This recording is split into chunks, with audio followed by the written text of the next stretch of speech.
하나님 아버지와 그리스도 예수 우리 주께로부터 은혜와 긍휼과 평강이 넘치기를 간절히 축원합니다. 우리 디모데후서 3장 1절부터 5절까지 말씀을 통해서 말세에는 고통하는 때가 이르는데 그 이유는 19가지 증상 때문에 그런 것이다 라고 말씀을 드리고 있습니다. 우리가 지난번에는 이것을 세 부류로 나누어서 자신과의 관계 속에서, 그리고 타인과의 관계 속에서, 그리고 하나님과의 관계 속에서 분류를 그렇게 했었고, 우리는 타인과의 관계 속에서 거기 진도를 나가고 있습니다. 그래서 2절에 보면 첫 번째로 비방하며, 그것을 지난 주일에 보았었죠. 이 비방의 대상이 두 가지가 있는데, 첫 번째로는 하나님이고 또 하나는 사람입니다. 그래서 이 비방에 대해서 하나님께 대하여 쓰일 때는 이것이 신성모독이라고 했습니다. 그러니까 신성모독죄는 구약의 율법에 의하면 강력하게 그 죄를 다스렸는데, 하나님께 대하여 저주하고 비방하고 신성모독하는 사람들은 사형에 처하는 엄벌에 그렇게 처했습니다. 그런데 오늘날에 많은 사람들이 하나님께 대하여 비방하고 또 하나님께 신성모독하는 일들이 많이 일어나고 있죠. 자, 그것은 굉장히 안타까운 일입니다. 그분들이 아마 어떠한 하나님의 징계를 받을지 우리는 알 수가 없습니다. 중요한 것은 성도들의 삶인 겁니다. 우리가 제대로 살아들이지 못해서 하나님께 비방과 신성모독이 돌아간다면 그것은 매우 슬픈 현상이 될 겁니다. 그렇기 때문에 우리들은 우리의 삶을 잘 정돈하여서 오직 하나님께 비방이 아니라 영광이 돌아가는 그런 역사가 있기를 간절히 축원합니다. 그리고 이 비방은 두 번째로 사람에게 적용이 될 수가 있는데, 지금 이 에베소 교회 같은 경우에는 이 비방이 교회 안에 가만히 들어오게 된 겁니다. 교회 안에 비방이 들어오게 된 배경을 보니까 하나님의 진리의 말씀이 땅에 떨어져 있고, 그리고 하나님의 은혜가 떨어져 있을 때 그때 교회에 비방이 들어오기 가장 쉽다, 그렇게 말씀을 드렸습니다. 그래서 우리 교회는 하나님의 말씀이 존귀함을 받고 또 하나님의 은혜가 넘치는 그런 교회가 되기를 간절히 축원합니다. 그래서 서로가 하나님의 말씀으로 성숙하여서 비방보다는 서로 아끼고 칭찬하고 격려하는 일들이 더 많아질 수 있기를 간절히 바랍니다. 자, 이제는 말세에 고통받는 그때, 그렇게 해서 타인과의 관계 속에서 두 번째, 세 번째 말씀을 함께 보도록 하겠습니다. 자, 2절 전체를 한번 읽겠습니다. 2절입니다. 시작.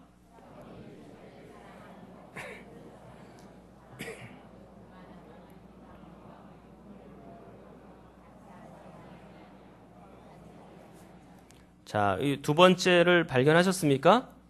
무엇입니까? 부모를 거역하며, 그렇습니다.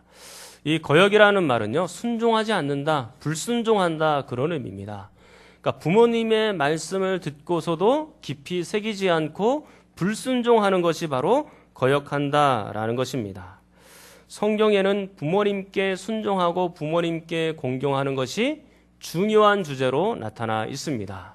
그래서 부모님께 거역하는 것은 이 땅 위의 가르침이지만 부모님께 순종하는 것은 성경의 가르침, 하늘의 가르침이 되는 것입니다. 성경 곳곳에 보면 부모님께 순종하고 부모님께 공경하라, 이런 말들이 많이 나옵니다. 그리고 특별히 십계명 가운데도 나타나 있는데요. 출애굽기 20장과 신명기 5장에 보면 십계명이 잘 나타나 있습니다. 자, 그리고 우리가 좀 성경을 잘 찾기 위해서 한번 보도록 할 텐데, 성경 맨 뒤에 겉장 바로 전에 보면 십계명이 있습니다. 여러분들 대부분 성경에 보면 십계명이 뒤에 있을 겁니다. 십계명을 한번 찾아보겠습니다. 겉장 바로 전에 있습니다. 자, 십계명은 모든 율법의 가장 핵심적인 엑기스라고 그렇게 표현할 수 있을 것 같습니다. 그래서 이 십계명은 율법의 많은 부분들을 담고 있고 그 원리들이 이 십계명 안에 들어가 있는 것인데, 자, 십계명을 한번 보도록 합니다. 자, 십계명이 1계명부터 4계명까지는 하나님을 섬기는 그런 계명이 되겠습니다. 그리고 제5계명부터 시작이 뭐죠? 내 부모를 공경하라. 거기부터 제10계명까지는 전부가 사람들을 섬기는 법이 됩니다. 그런데 사람을 섬기는 법에 있어서 제일 위에 차지하고 있는 법이 뭔가요? 제일 위에 뭐가 있습니까? 내 부모를 공경하라. 그 법이 기록되어 있죠. 근데 왜 맨 위로 이렇게 부모를 공경하라 이렇게 올려놨을까요? 네, 그것이 바로 중요하기 때문에 그런 것입니다. 왜 중요할까요? 자, 한번 따라하겠습니다. 부모님은 하나님의 대리자이기 때문에 그렇습니다. 자, 다시 한번요. 부모님은 하나님의 대리자. 확실히 그렇습니다. 하나님의 대리자다. 이런 뜻이 어떤 뜻이냐면 하나님께서 부모님을 통하여 자녀들을 통치하신다. 그런 것입니다. 그래서 부모님은 하나님의 대리자예요. 천륜 우리가 보통 그런 말들을 많이 쓰잖아요. 그 안에는 어떤 단어가 포함되어 있는 것이냐면 어떤 문장이 포함되어 있는 거냐면 하늘에서 부모와 자식 간은 맺어준다라는 의미가 포함되어 있는 겁니다. 그러니까 성경의 원리도 같은 거예요. 성경에서 부모와 자식 간은 하나님께서 맺어주게 되어 있는 겁니다. 내가 철부지 시절에는 보통 이렇게 생각할 수가 있겠죠. 저도 그런 생각이 있었는데 우리 부모님이 좀 잘 살았으면 내가 좀 잘 사는 부모님 집에서 태어났으면 얼마나 좋았을까 그런 상상들을 한번 하셨나요? 저만 했나 보네요. 예. 자, 그리고 우리 부모님이 좀 더 고상하셨으면 좋겠다. 저도 이제 어렸을 때 이 부모님이 좀 이렇게 때리시고 그러셔가지고 제가 좀 맞고 크기도 했습니다. 그런데 그런 생각을 보면 우리 부모님이 좀 더 고상하셔서 고상한 방법으로 나를 대해주셨고 다른 곳에서 내가 태어났으면 어땠을까? 철부지 시설에 그렇게 한 번씩은 다 생각하셨을 줄 압니다. 그런데 그게 내 마음대로 되는 게 아니잖아요. 내가 이 가정에서 태어나고 싶다 그래서 이 가정에서 태어나고 고상한 곳에서 태어나고 싶다 그래서 그렇게 태어날 수 있는 게 아닙니다. 내가 이 부모님 밑에서 태어난 것은 전적으로 하나님의 계획 가운데 있는 거예요. 하나님의 섭리인 겁니다. 하나님께서 이 부모님 밑에서 태어나라고 보내주셨기 때문에 이 부모님 밑에서 태어나게 된 거예요. 그래서 우리는 부모님을 뭐라고 얘기하냐면 하나님의 대리자다라고 말하는 겁니다. 하나님이 대리해서 우리를 가르치고 지도하고 통치하는 거예요. 그래서 부모님에게 불순종하면 곧 하나님께 불순종하는 겁니다. 그리고 부모님께 순종하면 곧 하나님께 순종하는 사람이 되는 겁니다. 자, 근데 우리가 이런 생각을 할 수가 있어요. 부모님께서 우리에게 이런 명령을 할 수 있잖아요. 너 교회 가지 마라. 예수 믿지 마라. 그럴 때는 그러면 어떻게 해야 될까요? 그럴 때는 자녀들이 엄청 순종을 잘해요. 다른 거는 다 순종 안 해도 교회 가지 말라는 건 금방 순종합니다. 그런데 그때는 우리가 어떻게 해야 될까? 부모님의 말씀에 다 따라가야 될까? 네, 우리 성경을 한번 보셔야 됩니다. 에베소서 6장입니다. 에베소서 6장입니다. 신약성경 316면입니다. 신약성경 316면 에베소서 6장 1절입니다. 에베소서 6장 1절입니다. 자, 6장 1절 여러분이 한번 읽겠습니다. 시작.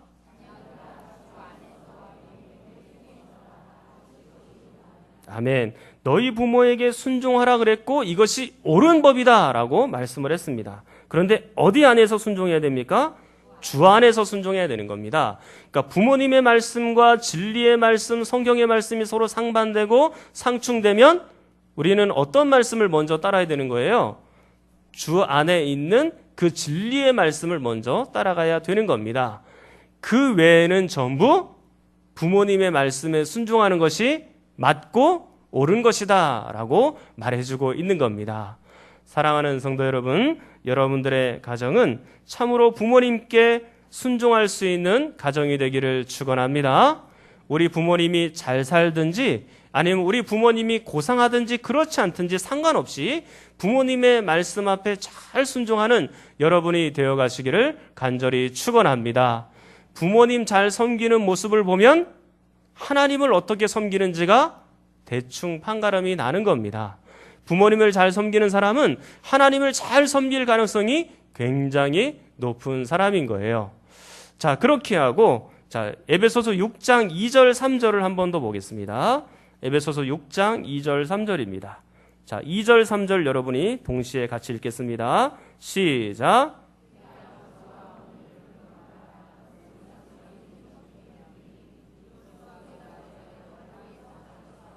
아멘. 지금 보면 아버지와 어머니를 공경하고 이것은 약속이 있는 계명이다 그렇게 말을 했습니다. 부모님을 잘 공경하는 것이 우리에게는 분명히 하나의 약속과 복이 있는데 그 어떠한 복, 어떠한 약속이 있는지를 3절에서 말씀해 주고 있습니다. 3절에 뭐라고 얘기합니까?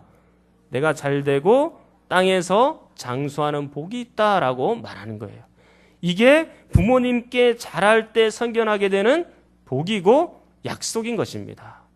저는 여러분들이 부모님께 잘 순종하여서 이 땅에서 잘되고 땅에서 장수하는 그런 놀라운 역사가 있기를 간절히 축원합니다.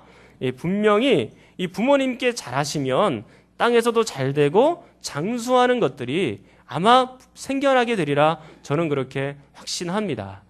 분명히 그런 것은 있는데 부모님의 말씀에 순종하는 사람은 곧 하나님의 말씀에 순종할 확률이 높고 하나님의 말씀에 순종하는 사람들은 하나님께서 특별한 돌보심이 있잖아요.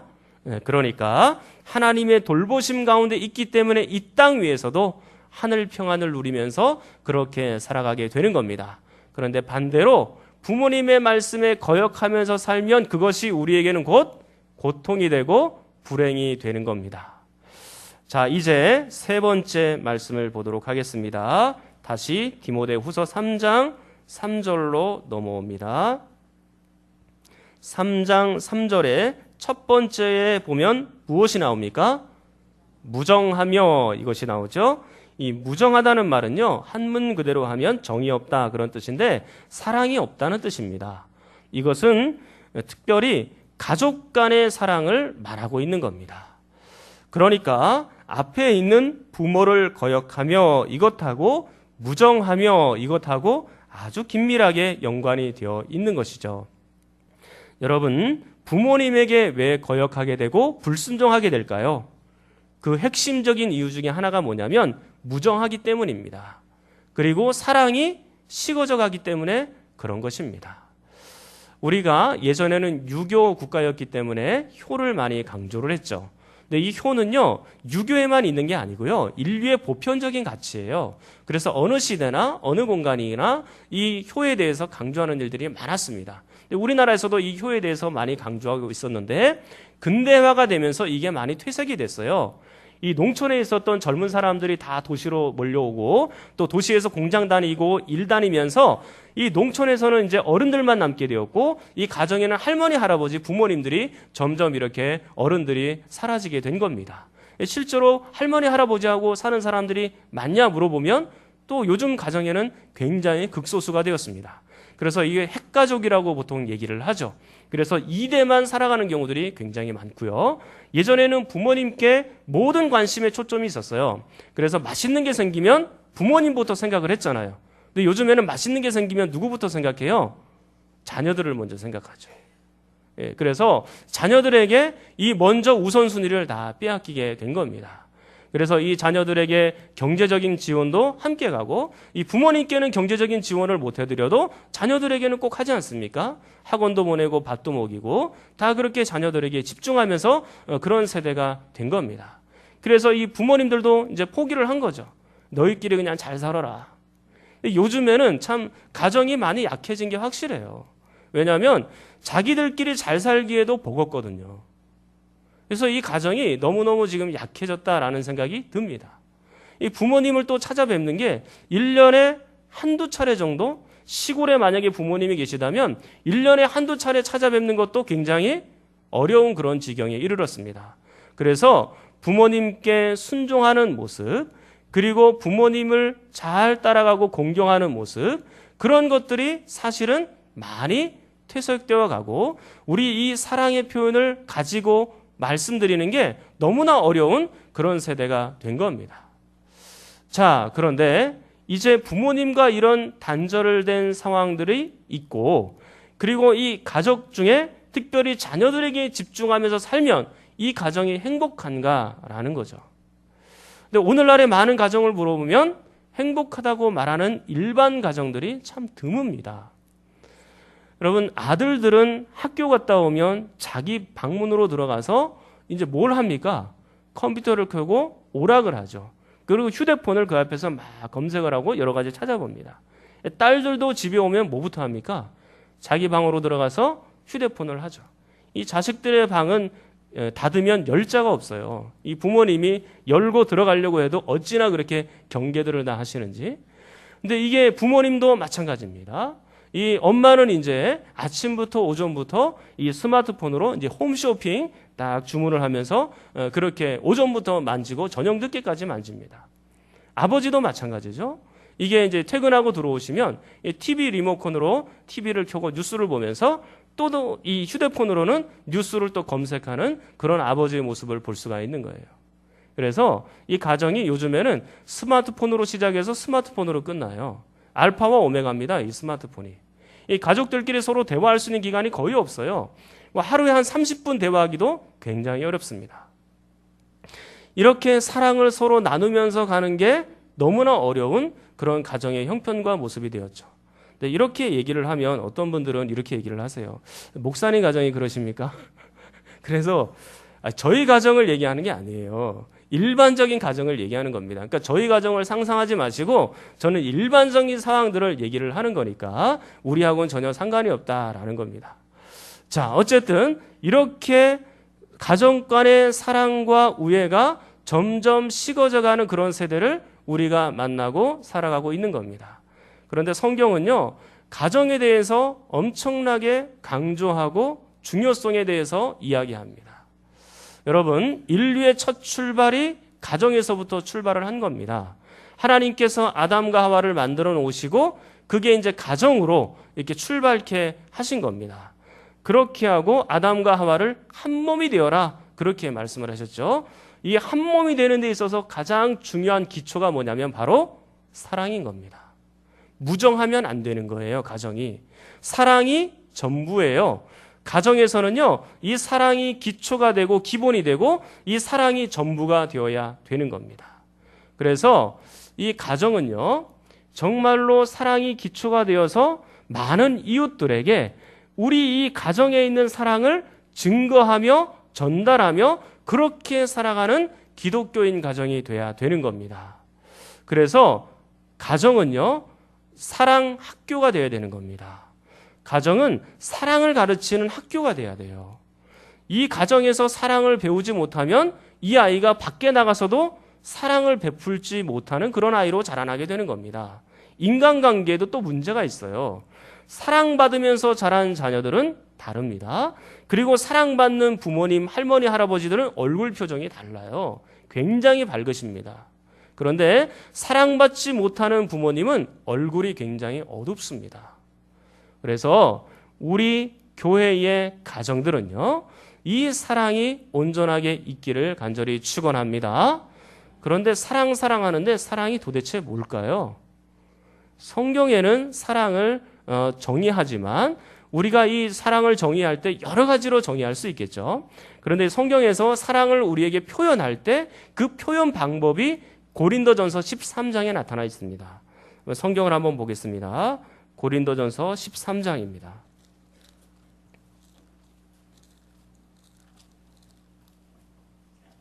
고린도전서 13장 4절부터 7절입니다. 고린도전서 13장 4절부터 7절, 신약성경 278쪽입니다. 고린도전서 13장 4절에서 7절입니다. 자, 우리 한번 천천히 같이 한번 읽겠습니다. 시작.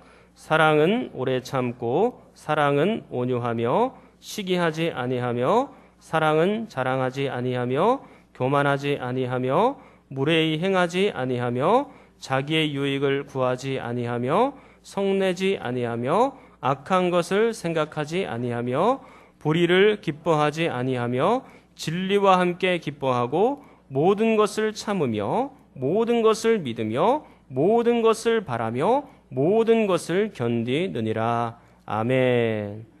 사랑하는 여러분, 참 사랑은 이렇게 하는 겁니다. 근데 이 성경을 쭉 읽고 있으니까 여러분들이 너무나 또 잘 아시는 말씀이죠. 그런데 이 말씀을 쭉 읽어본 나머지 여러분들은 어떤 생각이 드세요? 이 사랑이 쉬워 보이세요? 사랑이 그러면 어떻습니까? 사랑은요, 어려운 거예요. 쉬운 게 아닙니다. 오늘 이 말씀을 보세요. 오래 참고 온유하고 시기하지 않고 자랑하지 않고 교만하지 않고 무례히 행하지 않고 자기의 유익을 구하지 않는 것, 여러분 이렇게 살고 계십니까? 그러니까 이게 어려운 겁니다. 사랑은요, 오늘 이 말씀에 의하면 땀과 희생과 헌신이 기본이 되어야 이런 것들이 가능한 겁니다. 우리가 헌신과 희생이 각오가 되어 있지 않으면 사랑하기가 무척 어려운 겁니다. 가정 안에서도 이게 마찬가지 원리예요. 이 사랑에 땀과 수고와 헌신이 있어야 가정도 제대로 돌아갈 수 있다, 그 말인 겁니다. 이 과정들을 통과할 때 참 신기한 게 있어요. 우리가 이것만 보면 굉장히 어려워 보이는데 수고하고 헌신하고 희생하고 이런 것만 보면 굉장히 어렵거든요.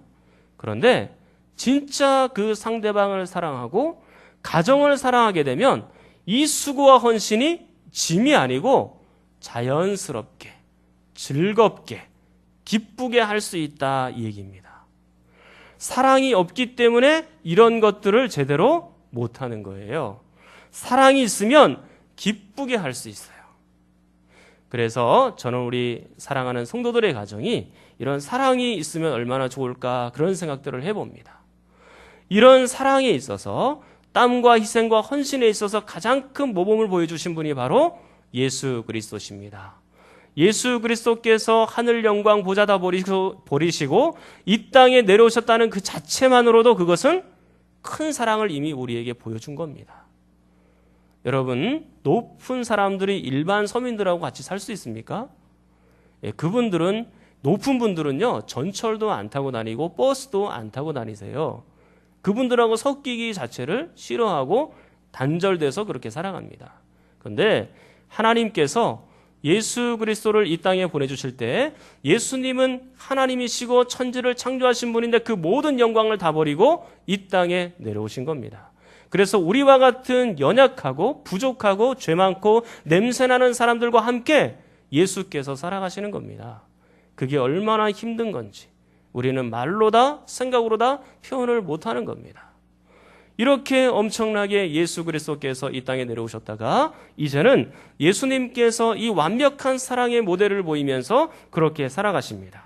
예수님은 이 땅에 살아가는 동안에 오래 참으셨고 온유하셨고 그리고 시기하지 않으시고 자랑치 않으시고 교만치 않으시고 무례히 행치 않으시고 자기의 유익을 굳지 않으시고 성내지 않으시면서 그렇게 이 땅에 살아가셨고 마침내 33년째 되던 그 해에 십자가에서 죽으심으로 예수님의 희생과 헌신과 땀과 그 눈물과 피를 다 우리에게 그 희생을 보여주신 겁니다. 그 예수님처럼 완벽하게 그 사랑의 모델과 모습을 보여준 분이 없으세요. 그런데 그 예수님께서 십자가를 지실 그때에 그냥 억지로 지셨고 그리고 또 힘들게 지셨느냐? 그게 아닙니다. 기쁘고 즐거운 마음으로 그리고 우리를 너무나 사랑하는 마음으로 그 십자가를 지셨다라는 것입니다. 힘들고 어려운 과정이면 분명해요. 사랑하는 것은 이렇게 어려운 과정인 것만은 분명합니다. 그러나 상대방을 사랑하게 되면 이 모든 것들을 믿음으로 그리고 신앙으로 기쁨으로 즐거움으로 감당할 수 있게 되는 겁니다. 사랑하는 성도 여러분, 여러분들의 가정이 이 그리스도의 사랑으로 넘치기를 간절히 축원합니다. 그리스도의 조건 없는 사랑으로 온전하게 회복되는 그런 역사가 있기를 간절히 축원합니다. 우리가 아마 더 많이 수고하신 분들이 있을 거예요. 가정에서 엄마가 더 많이 수고했을 수도 있고 아빠가 더 많이 수고했을 수도 있습니다. 누가 더 많이 수고했든지 상관이 없습니다. 그것을 알아주지 않는다 그래서 섭섭한 마음 가질 필요도 없고 우리는 조건 없이 무조건적으로 헌신하고 희생하고 즐겁게 한 거니까 기쁜 마음으로 이 모든 사랑의 열매가 여러분들 가운데 맺혀지기를 간절히 축원합니다. 이제 말씀을 맺겠습니다. 현대 사회에서 얼마나 많은 사람들이 가정의 소중함에 대해서 이야기하고 말합니까?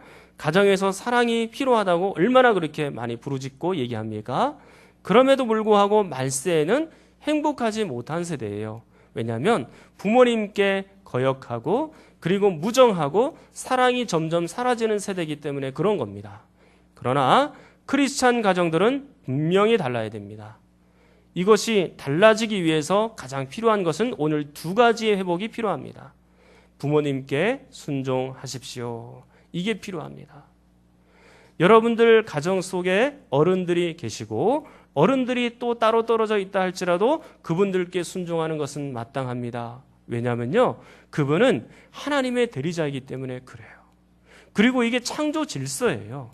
부모님을 통하여 자녀들이 통치를 받고 지도를 받는 것은 하나님의 창조의 질서입니다. 그렇기 때문에 그 질서를 역행하는 사람들이 아니라 그 질서 앞에 순종하고 부모님께 순종하는 여러분이 되기를 간절히 축복합니다. 그리고 또 하나는 뭡니까? 가정 안에 사랑이 있어야 된다라는 겁니다. 그냥 보통 인간적인 사랑을 얘기하는 게 아니에요. 이것은 그리스도의 사랑을 얘기하는 겁니다. 그리스도께서 우리를 위하여 어떻게 하셨는지를 깊이 생각해보고 그 그리스도의 사랑을 가정 가운데 드러내고 나타내는 겁니다. 허물과 연약함과 부족함이 그 가족들 구성원들 가운데 보인다 할지라도 그 가정의 사람들에게 사랑을 베풀면서 그렇게 살아가게 되는 거죠. 이제 우리 가정은 부모님께 순종하는 질서의 회복과 그리고 그리스도인의 사랑이 회복되어서 말세에 고통받는 수많은 사람들, 부모님을 거역하고 살고 무정하게 사는, 사랑이 없는 가운데 사는 그 불신자들 가정 속에 예수 그리스도의 사랑을 심어주고 가르쳐줄 수 있는 그런 여러분이 되기를 간절히 축원합니다. 한번 통성으로 기도하겠습니다. 하나님 아버지, 말세에는 가정의 위기가 증가합니다. 이 말세 그리스도인 가정은 참된 모범을 보이는 가정이 되게 하여 주시옵소서. 하나님께 거역하지 않고 순종하며 무정한 가정이 아니라 사랑이 넘치는 가정이 되게 하여 주시옵소서. 창조의 질서가 회복되는 가정, 그리스도의 섬김과 희생과 헌신이 바탕이 된 가정이 되게 하여 주시옵소서. 또한 이 땅의 수많은 가정들이 그리스도를 알게 하시고 십자가의 사랑으로 그 상처들이 회복될 수 있게 해달라고 우리 주여 한번 부르짖고 기도합니다.